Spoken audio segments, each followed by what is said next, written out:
तब next topic आ गया है क्या 4.1 रेट ऑफ केमिकल रिएक्शन। अब देखो रेट, सबसे पहले तो देख लो रेट क्या होता है। रेट के बेसिस पे हमने रिएक्शन के टाइप्स को 3 टाइप में कन्वर्ट कर दिया है। सबसे पहला वेरी फास्ट रिएक्शन। अब वेरी फास्ट रिएक्शन में कौन कौन आ गया? वेरी फास्ट रिएक्शन में जैसे फॉर एग्ज़ाम्पल अपने यहाँ पर दिया हुआ है आयनिक रिएक्शन, बट मैं यहाँ पर लिखना चाह रहा हूँ एसिड बेस न्यूट्रलाइजेशन रिएक्शन।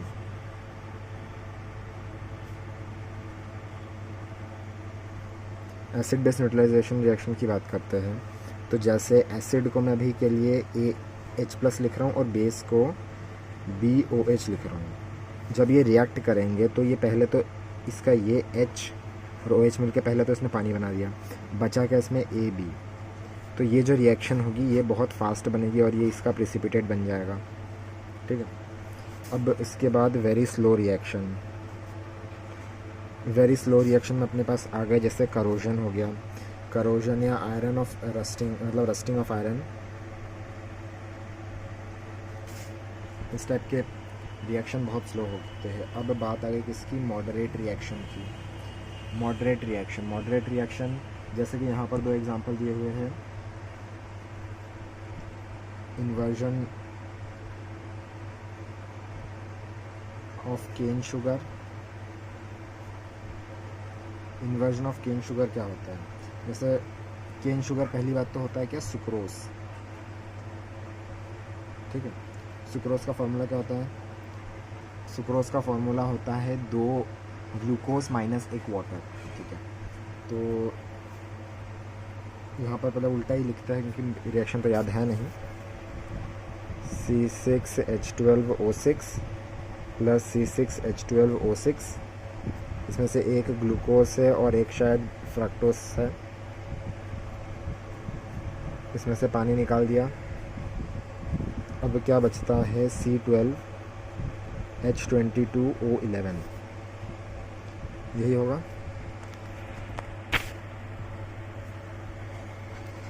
अब इसके बाद जो दूसरा है, ये पहला हो गया। दूसरा इन्होंने बोला है हाइड्रोलिसिस ऑफ ग्लूकोज।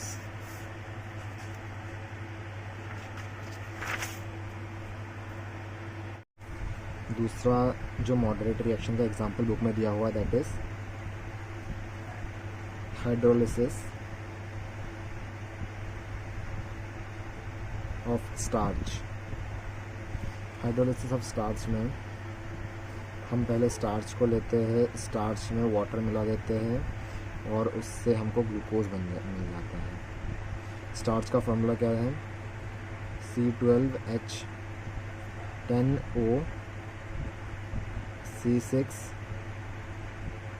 फिर से लिखते हैं C6H10O5 N times plus water, इससे बनेगा N टाइम्स C6H12O6। ये मॉडरेट रिएक्शन है। तो हम केमिकल काइनेटिक्स में इसी टाइप के मॉडरेट रिएक्शंस को लेकर स्टडी करते हैं। अब जैसे फॉर एग्ज़ाम्पल मैं अभी के लिए एक रिएक्शन लिख लेता हूँ दैट, चलो एक जनरल रिएक्शन लिखते हैं। AA plus BB gives CC plus BD। ठीक है। अब हम रेट लिखना है हमको। अब रेट को इस प्रकार से समझो, रेट को जैसे रेट क्या होता है? कोई चीज़ किसी स्पेसिफिक टाइम में कितना हो रहा है या कितना, जैसे स्पीड की बात करते हैं, स्पीड भी रेट है। What is speed? Speed is rate of change in time, rate of change in distance पर यूनिट टाइम। तो इसी प्रकार यहाँ पर जो रेट है that is rate of change in concentration with respect to time. तो यहाँ पर कंसनट्रेशन को कैसे लिखा है? जैसे इस स्पेसिफिक की बात करें, इससे पहले हम बेसिक एग्जांपल लेते हैं। जैसे E गिव्स Q, तो यहाँ पर रेट क्या होगा? Minus delta P by delta T equals to delta Q by delta T। अब यहाँ पर रेट जो है वो यहाँ सबसे पहले इसको आप एक एक करके तोड़ के देखते हैं। जैसे ये रहा P और ये रहा Q। Time T equals to 0 पे P का कंसंट्रेशन मान लो A था और Q तो बना नहीं था तो 0 था, और time equals to T second पे ये x बन गया, q जो है वो x ग्राम या x परसेंट बन गया, तो p में से उतना कम हो जाएगा, तो क्या हो गया a माइनस एक्स। तो यहाँ पर हमारे पास P1 की वैल्यू a है, P2 की वैल्यू कितनी है, a माइनस एक्स है, Q1 की वैल्यू कितनी है, 0 है, Q2 की वैल्यू कितनी है, x है। तो अब इसमें इस रेट इक्वेशन को अप्लाई करके देखते हैं। रेट इक्वल्स टू, अब यहाँ पर ये माइनस क्यों लगा है, अब वो भी यहाँ पर पता चल जाएगा। माइनस यहाँ लगा रहने देता हूँ। अब फाइनल माइनस इनिशियल, फाइनल क्या है, a minus x, a minus x final minus initial कितना है a, यहाँ पर ब्रैकेट लगा सकता था लेकिन नहीं लगा रहा हूँ कि एक ही डिजिट है, by time final minus initial, final minus initial, ठीक है, बराबर ये p के रेस्पेक्ट में हो गया विथ रेस्पेक्ट टू p। अब यहाँ पर q के रेस्पेक्ट में लिखना है, तो q फाइनल क्या है, q फाइनल x है, इनिशियल ये है माइनस 0, ये किसके रेस्पेक्ट में है, ये है विथ रेस्पेक्ट टू q, ठीक है। अब इसको समझेंगे आगे, तो इसको जब आगे सॉल्व करेंगे तो ये कितना हुआ, यहाँ से ये माइनस a ब्रैकेट निकाले तो minus a plus x plus a से a कट गया बाई t इक्वल्स टू यहाँ कितना है, x माइनस 0 x हो जाएगा और बाई t हो जाएगा, दोनों बराबर हो गया। अब यहाँ पर देखो, अगर ये माइनस नहीं लगाते तो चूँकि कंसंट्रेशन हमेशा प्रोडक्ट का कम हो रहा है, कंसंट्रेशन हमेशा प्रोडक्ट का कम हो रहा है, तो कम में से ज़्यादा माइनस करेंगे तो माइनस में आंसर आ जाएगा, और उसी माइनस के आंसर को काउंटर करने के लिए यहाँ पर माइनस लगा हुआ है, ताकि अपना जो रेट है वो पॉजिटिव आए।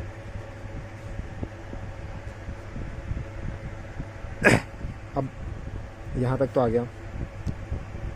अब और कुछ चीज़ें हैं वो देख लो, जैसे ए प्लस बी, मैं सिर्फ इतना ही लेना चाहूँगा, डी नहीं ले रहा हूँ क्योंकि मतलब तो एक ही आने वाला है। तो जैसे यहाँ पर मैं रेट की बात करता हूँ, यहाँ पर जो रेट की बात होगी वो ऐसे होगी, रेट इज़ इक्वल टू, पहले ए के रेस्पेक्ट में बात करते हैं, माइनस 1 बाई ए। अब ये ए क्या है, स्टोशियोमेट्रिक कोफिशिएंट है, यहाँ पर delta A by delta T. अगर इंस्टेंटेनियस रेट निकालना है तो यहाँ पर D A by D T आ जाएगा, इक्वल्स टू, फिर से बी के रेस्पेक्ट में बात करते हैं, 1 by B delta B by delta T equals to, अब यहाँ पर जो है सी प्रोडक्ट साइड है, मतलब यहाँ पर कोई नेगेटिव नहीं आएगा, सीधा पॉजिटिव आएगा, तो यहाँ पर सी फिर से stoichiometric coefficient delta C by delta T. ये यहाँ तक रेट समझ में आया। अब अगर कोई पूछे कि what is rate of appearance of C या rate with respect to C, तब क्या लिखना है, तब सिर्फ हमको लिखना है delta C by delta T. ये 1 बाई सी मत लगाना, कोफिशिएंट जो भी अपना स्टोशियोमेट्रिक कोफिशिएंट आएगा उसको नहीं लगाना, उसको सिर्फ रेट लगाना है उसमें, ठीक है। और अगर किसी ने बोला rate of disappearance of either A और बी, तो अगर ए के रेस्पेक्ट में बोला, ए के रेस्पेक्ट में यहाँ लिख दूँगा, बी के रेस्पेक्ट में यहाँ लिख दूँगा। अगर ए के रेस्पेक्ट में बोला तो delta A by delta T यहाँ लिखना है, अगर बी के रेस्पेक्ट की बात करें तो delta B by delta T यहाँ लिखना है, क्लियर। अब इन्होंने क्या बोला है, इन्होंने एक और ग्राफ दिया है, तो चलो उसको पहले देख लेते हैं। और यहाँ पर एवरेज और इंस्टेंटेनियस की भी बात की है। ये जैसे सपोज़ कर लो, मैं ये किसकी बात करता हूँ, रिएक्टेंट की बात कर रहा हूँ, ठीक है। ये रिएक्टेंट का कंसंट्रेशन है और ये टाइम है। देखो रिएक्टेंट पहले तो बहुत पहले अपने हाई क्वांटिटी में था, और फिर जैसे जैसे रिएक्शन होती गई रिएक्टेंट कम होता गया, ठीक है। ये ग्राफ समझ में आ गया। अब देखो, अब जैसे यहाँ पर टाइम t1 है और यहाँ पर टाइम t2 है, सपोज़ करो मुझे इन दोनों के बीच का एवरेज निकालना है। सबसे पहले मैं एवरेज निकाल के दिखा रहा हूँ, ठीक। तो ये रहा मेरा टाइम t1 और ये रहा टाइम t2। अब टाइम t1 के सामने जो कंसंट्रेशन होगा दैट इज़ कंसंट्रेशन 1, और उसके t2 के सामने जो कंसंट्रेशन होगा दैट इज़ कंसंट्रेशन 2। एवरेज क्या होगा, माइनस यहाँ क्यों लगा कि मैंने रिएक्टेंट लिया हूँ, minus of delta C by delta T. यहाँ पर डेल्टा क्यों लिया हूँ, डेल्टा इसलिए क्योंकि बड़ा चेंज है। अब क्या होगा, minus of C2 minus C1 by T2 minus T1, ठीक है। अब वहीं अगर इंस्टेंटेनियस की बात करते हैं, वहीं अगर हम इंस्टेंटेनियस की बात करते हैं, ठीक है, तो यहाँ पर बहुत छोटा डिफरेंस होगा, बहुत छोटा। यहाँ पर भी तो मैं इसको T लिख लेता हूँ और इसको सिर्फ C लिख लेता हूँ। इंस्टेंटेनियस की बात करते हैं तो क्या हो जाएगा, dc बाई dt।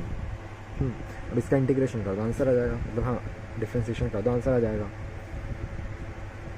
और अगर कभी ग्राफ में पूछे कि इसका जो है रेट कितना आएगा, तो ये जो एरिया दिख रहा है ग्राफ के अंदर, दिस वुड बी कंसंट्रेशन और दिस वुड बी रेट, ठीक है। अब मैं बात करता हूँ किसकी, प्रोडक्ट की।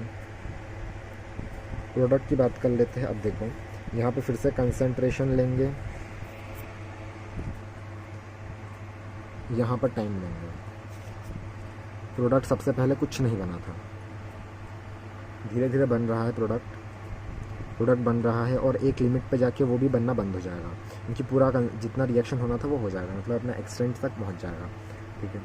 तो अब क्या हो रहा है, जैसे यहाँ पर तुमने टाइम T1 लिया, यहाँ पर कहीं टाइम T2 लिया।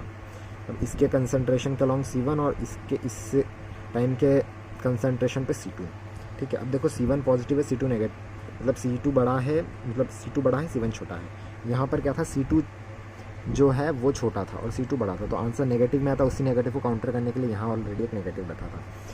अब हम एवरेज की बात करते हैं। एवरेज की बात करें तो delta C by delta T equals to C2 minus C1, अभी भी फाइनल माइनस इनिशियली ले रहे हैं, और T2 माइनस T1, ठीक है। अब ये अपना क्या आ गया, एवरेज रेट ऑफ रिएक्शन, ठीक है। मगर इंस्टेंटेनियस की बात करते हैं। इंस्टेंटेनियस में जैसे मैंने यहाँ का ले लिया, तो ये मेरे पास टाइम t और ये c, तो यहाँ पर dx by dc by dt, concentration of c with differentiate concentration with respect to time, यहाँ तक हो जाएगा। अब नेक्स्ट बात करेंगे units of rate of concentration reaction के बारे में।